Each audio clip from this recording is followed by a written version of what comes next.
my god. It's beautiful. Whoa, easy now, Naruto.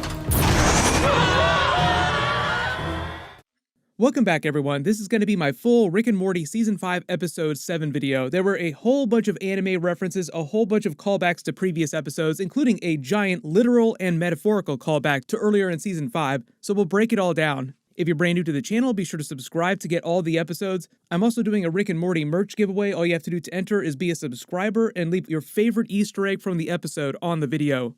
Careful for spoilers. If you have not seen the episode yet, we'll just start with WTF moments and Easter eggs at the beginning of the episode and work our way through shot by shot, and I'll just number these as we go along to stay organized. Starting with the title of the episode, Gotron Jerry Sis Rick Vangelion, a reference to Voltron and Neon Genesis Evangelion. You could also call this episode the one with the giant space baby for the giant twincest baby from earlier this season. They also heavily parodied a lot of the plot of famous mob movies like Goodfellas and Scarface. And I also love that they named the giant space baby Naruto. That's canon now, and the baby is still alive at the end of the episode, so it's still floating around in outer space out there somewhere. But the opening scene is them actually paying off a reference from way back during Season 4 with Boob World. Back during Season 4 Episode 5, the Terminator Snakes episode, at the end of the episode, Rick says that their adventure during that week counted as one of Morty's 10 free adventures, rips up his adventure card, which itself was a callback to Season 3 with the adventure card itself, and Morty complains about having wanted to go to Boob World, Rick saying that he can't now, but then turns to offer Summer a trip to Boob World, and she says maybe later.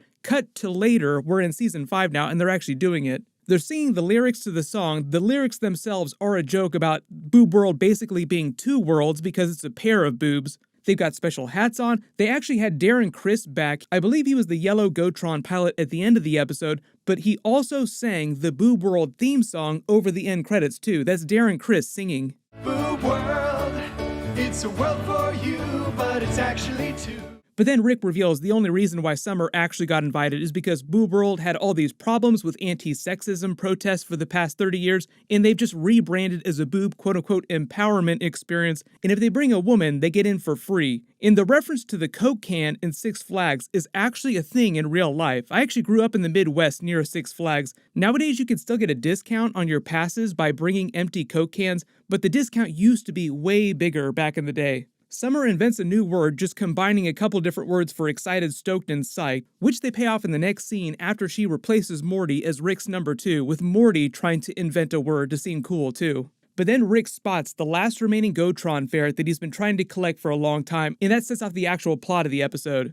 The Gotron ferrets being their version of the Voltron lions. He yanks out the previous dead pilot's skeleton, still in its uniform, throws it out, sort of setting up the twist later in the episode where they go around either killing or just stealing the other robots. They set up the whole subplot with the dueling internal monologues. It's basically a big play on Ray Liotta's internal monologues from the Goodfellas movie, because a lot of the later jokes do parody the Goodfellas movie.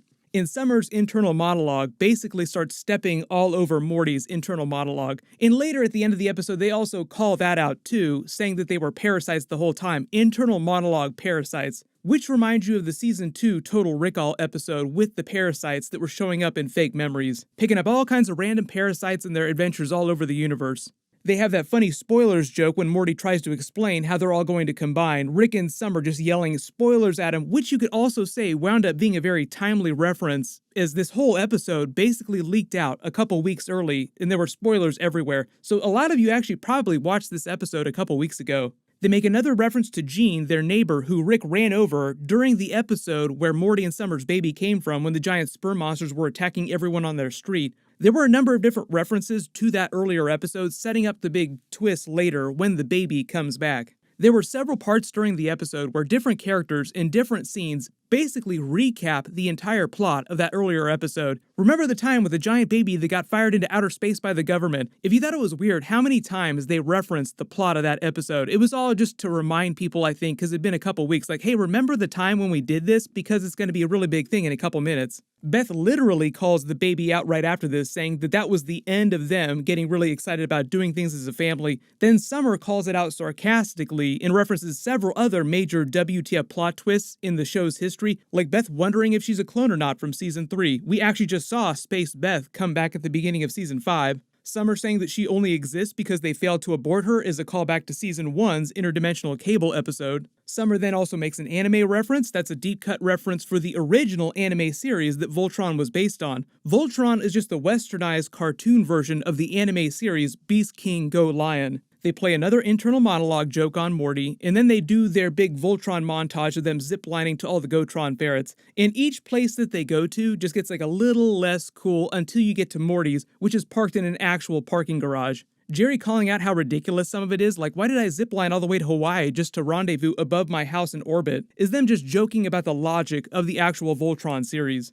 Rick integrates his portal gun technology with the Gotron ferrets to open a portal to the Nibbledug system where they fight the first big alien kaiju, and they basically play it as if Rick is trying to enact his adult fantasy, like he's an adult toy collector collecting giant toys, and he has this very specific way that he wants this to play out, so he's waiting to reveal all these things to the family. But in doing this, he's also calling out a lot of the tropes of a lot of these big mech anime series fighting kaiju. Like, first you have to all fight it separately in a really bad way, so we get our asses kicked. Then we rally, form the giant robot, kick its butt a little more, then also setting up another big twist when he forms the energy sword from Voltron. So they're making fun of anime tropes while also making fun of a lot of adult toy collectors, and Rick just going crazy trying to collect all these ferrets. A lot of times when they have jokes on the series about Rick being obsessed with collecting toys, like the Nintendo rant from a couple seasons ago, that's them actually making fun of Justin Roiland most of the time because he's such a huge toy collector in real life. And for example, the Nintendo rant was something that Justin Roiland did in real life. He just came into the Rick and Morty writers' room one day yelling about a scheme to make money on Nintendo DS collector editions, and they turned it into a bit during an episode. If you ever watch the behind the scenes with Justin, with him in interviews in his old house, he also has toys just stacked up all over his house. Morty has another Ray Liotta, Goodfellas-style internal monologue teeing up the beginning of the end, like everything was awesome until Rick started to go off the rails, as if his internal monologue is speaking in past tense this whole time during the episode. They set up the whole multiverse Voltron twist. Rick calls a bunch of alternate reality Ricks, and it goes full Goodfellas. But a lot of these mobster parodies are parodies from many different mob movies. Jerry reveals that he was ready to blow someone to avoid being kicked off the team, setting up the joke during the episode of Jerry being gay, which they pay off later with Yo-Yo Rick. The band playing at their cookout is the same band from Season 2, Episode 10 at Bird Person's wedding. Morty gets bummed out when he finds out that he's the only Morty here who hasn't been to Boob World. All the different Ricks here, like I said, are parodies of different famous mob movies. Like there's the Godfather version of Rick that they're calling Big Fat Rick. Ricardo Montoya is a version of Scarface. Later in the episode, they actually go full Scarface with the end of the episode and the end of that movie. Hothead Rick is just a version of Sonny from the first Godfather movie. And Lil Ricky Wrap It Up is a version of Joe Pesci's character from Goodfellas. They make a joke about how they try to create all these different characters, like they're all supposed to be very different versions of Rick, yet they somehow have the exact same size face. That's more of an animator joke than anything else. Hothead Rick makes another reference to the giant space baby. Like I said, they referenced the plot of that episode several times. He basically recaps the entire plot of that episode. Then when C-137 Rick says, "Are we ever going to live that down?" That's sort of a meta reference. The writers basically saying, "Are we ever going to live down that really WTF joke from that episode?" Like maybe giant space baby with Morty and Summer was a little too far. The whole thing with the Gotron ferret blowing up in hot-headed Rick's face, I think is just a reference to Sonny getting killed off during The Godfather. Something similar happens later in the episode too, where he gets lit on fire, like he has this gruesome death. In The Godfather movie, Sonny dies a very gruesome death. They replace him with Yo-Yo Rick. They also try to justify him with that meta reference about how he's cool despite being lame, because he owns his lameness. There are several points in the episode where it did feel like the writers were making fun of themselves for some lame jokes.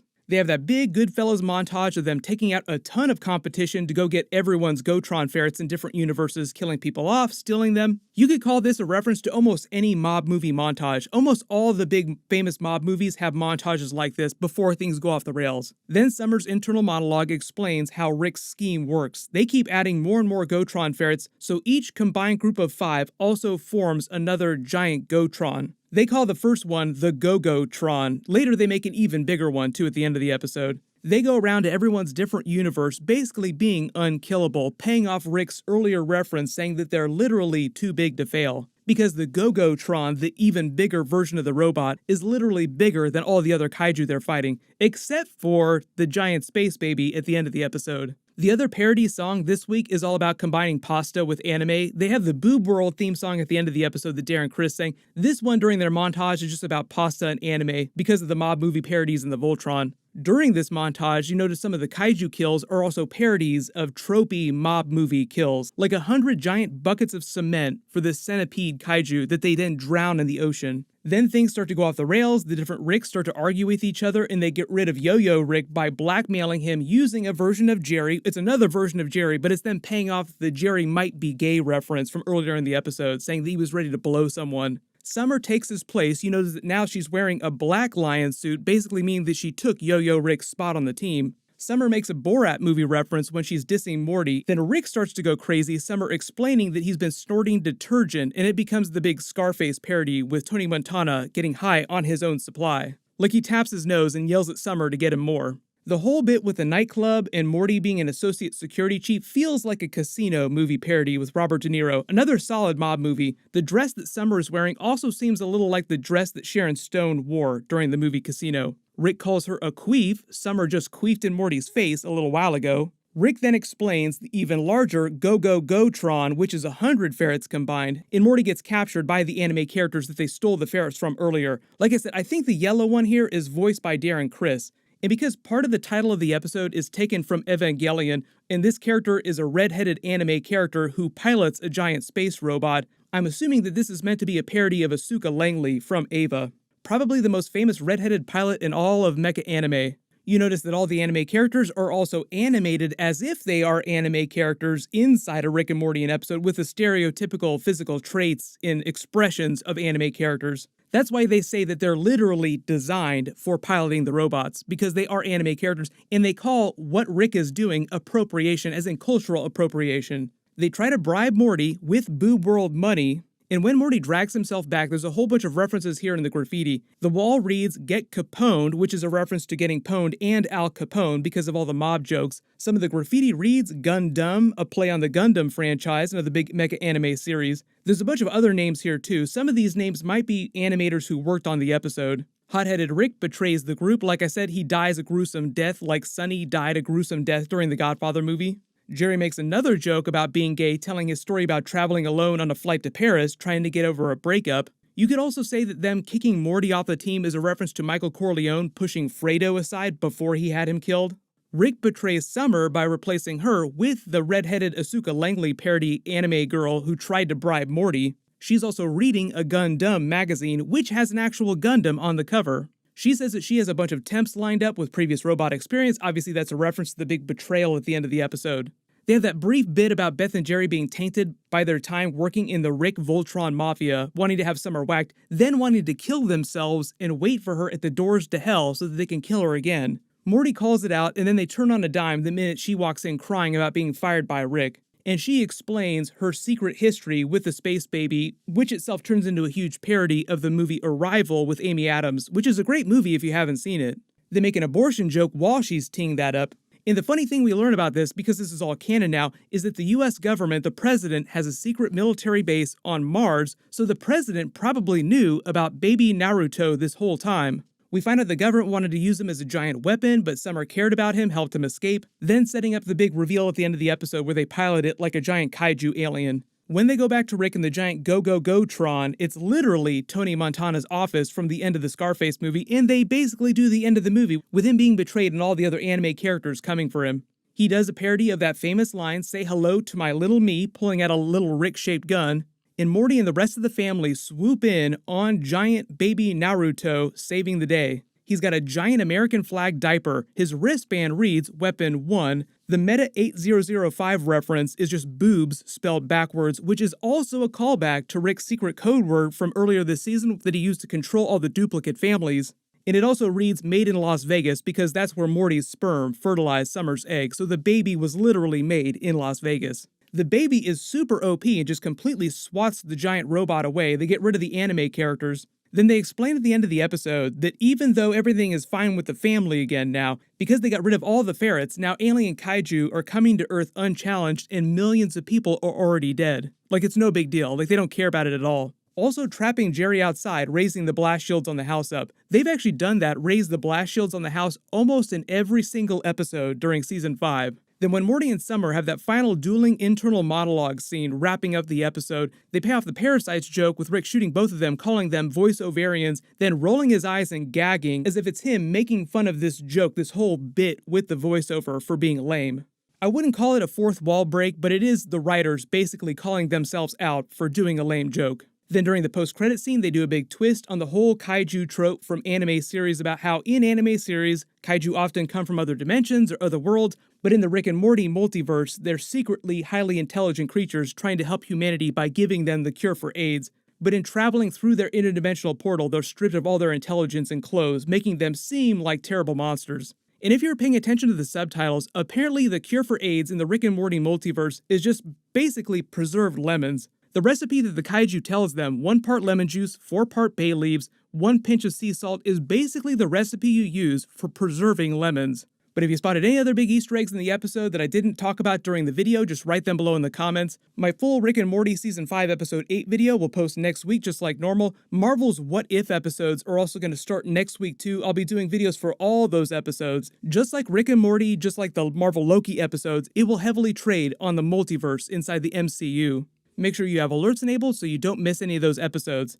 I also just did a big Venom 2 trailer video. You can click here to watch that. And you can click here for that brand new Marvel What If trailer and new Shang-Chi trailer video Easter eggs. Thank you so much for watching. Everyone stay safe, and I'll see you guys in the next video.